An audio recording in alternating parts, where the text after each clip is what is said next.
तो यार Avengers end game movie में आयरन मैन और कैप्टन अमेरिका के अभी तक के सबसे पावरफुल वर्जन देखने को मिले हैं, जहां आयरन मैन के पास उसका मार्क 85 सूट है और वहीं कैप्टन के पास थॉर का म्योलनर है। पर इन दोनों में कौन जीतेगा अगर इन दोनों की 1v1 फाइट हो जाए तो यही आज हम जानने वाले हैं इस वीडियो में।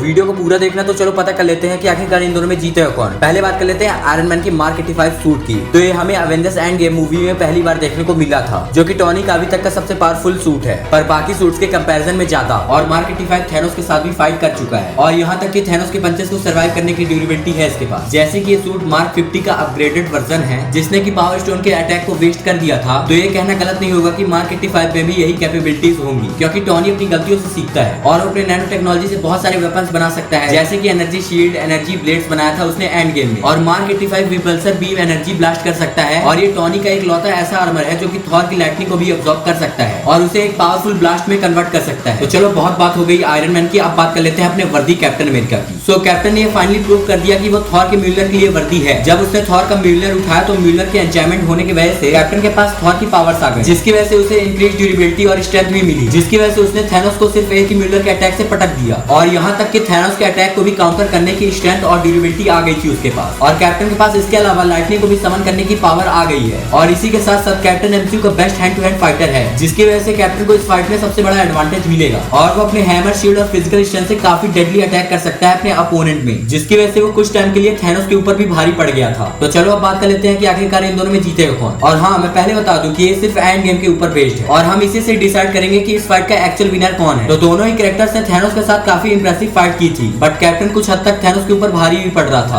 अपनी शील्ड और हैमर के कंबाइंड अटैक से। और अगर इन दोनों की फिजिकल स्ट्रेंथ की बात करें तो कैप्टन अमेरिका ने थैनोस के साथ बेटर फाइट की थी as compare to Iron Man, और कैप्टन को थॉर का हैमर मिलने के बाद वो आयरन मैन जितना ही पावरफुल हो जाता है। बट हाँ, कैप्टन के थंडर अटैक आयरन मैन के ऊपर कुछ भी काम नहीं करेंगे, क्योंकि हमने एंड गेम में देख रखा है कि मार्क 85 सूट थंडर को अब्सॉर्ब कर सकता है। बट हाँ, ये भी चीज देखने लायक है कि कैप्टन ने म्योलनर के एक हिट से थैनोस को पटक दिया था और वहीं आयरन मैन म्योलनर के एक हिट से नॉकआउट हो गया था। और वहीं अगर हम बात कर ले कैप्टन की ड्यूरेबिलिटी की, तो वो भी थैनोस का एक पंच खाकर नॉकआउट हो गया था। और अगर बात कर ले इन दोनों की स्पीड की, तो मुझे नहीं लगता कि इस बैटल में स्पीड ज्यादा मैटर करेगी, क्योंकि म्योलनर की वजह से कैप्टन के पास भी सुपर स्पीड है और वहीं आयरन मैन के पास उसके सूट की वजह से सुपर स्पीड है। तो चलो अब बात कर लेते हैं फाइनली इन दोनों में जीतेगा कौन। तो कैप्टन इस फाइट का एक्चुअल विनर बन सकता है, क्योंकि उसके पास ये एडवांटेज है कि अगर वो अपने म्योलनर की एक हिट से आयरन मैन को नॉकआउट कर सकता है। इस फाइट का विनर है हमारा कैप्टन अमेरिका। आई होप तुम मेरे ओपिनियन से जस्टिस करते हो, और अगर नहीं करते तो कमेंट में विद रीजन के साथ कि कौन जीतेगा ये लिखना मत